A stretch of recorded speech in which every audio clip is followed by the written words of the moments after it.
Mismong si Pangulong Ferdinand R. Marcos Jr. ang nagkumpirmang nahuli na ng mga otoridad si dating Ako Bicol Party List Representative Zaldico. Ayon sa Pangulo, mahigpit na ang pakikipag-ugnayan ng pamahalaan sa Czech government para sa agarang pagpapabalik sa Pilipinas, Nicole. At kahit hindi pa guilty, ikinatuwa naman ng palasyo ang pagkakahuli kay Ko para sa investigasyon ng umano'y maanumalyang flood control projects. Yan ang ulat ni Kenneth Pasyente. Matapos ang ilang buwang pagtatago, kinumpirma mismo ni Pangulong Ferdinand R. Marcos Jr.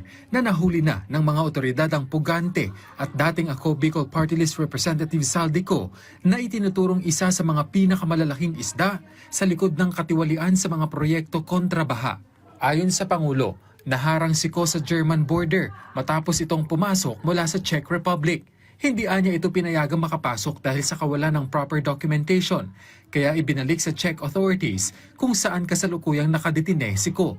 Pagbibigay diin ng Pangulo, mahigpit na nakikipag-ugnayan ng pamahalaan sa Czech government para matiyak na masusunod ang mga legal na proseso at maisapinal ang kanyang pagbabalik sa Pilipinas sa lalong madaling panahon.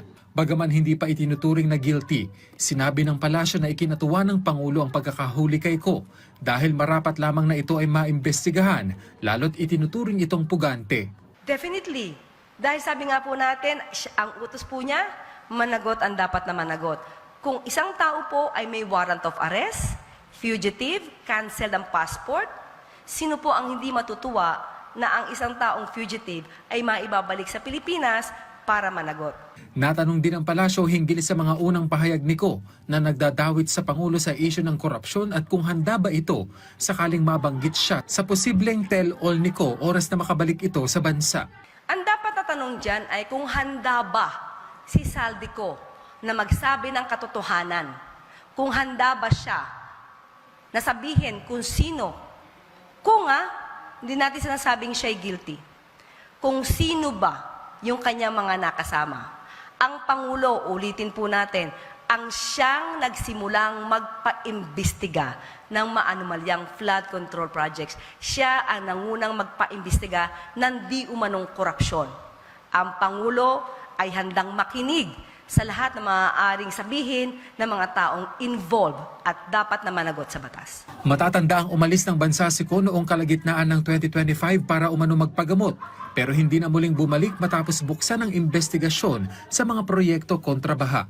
Kinansela rin ng Kamara ang kanyang travel authority noon para mapabalik sa bansa, pero kalaunan ay nagbitiw siya sa pagiging kongresista. Disyembre nang makansela ang kanyang Philippine passport, pero sinabi ng mga otoridad na gumamit ito ng foreign passport para manatili sa ibang bansa. Ilang arrest warrants na rin ang inilabas laban sa kanya at iba pang individual hinggil sa maanumalyang flood control project sa Oriental Mindoro. Siya ang dating chairman ng House Committee on Appropriations na nangangasiwa sa pambansang budget. Kenneth Pasyente para sa Pambansang TV sa Bago, Pilipinas.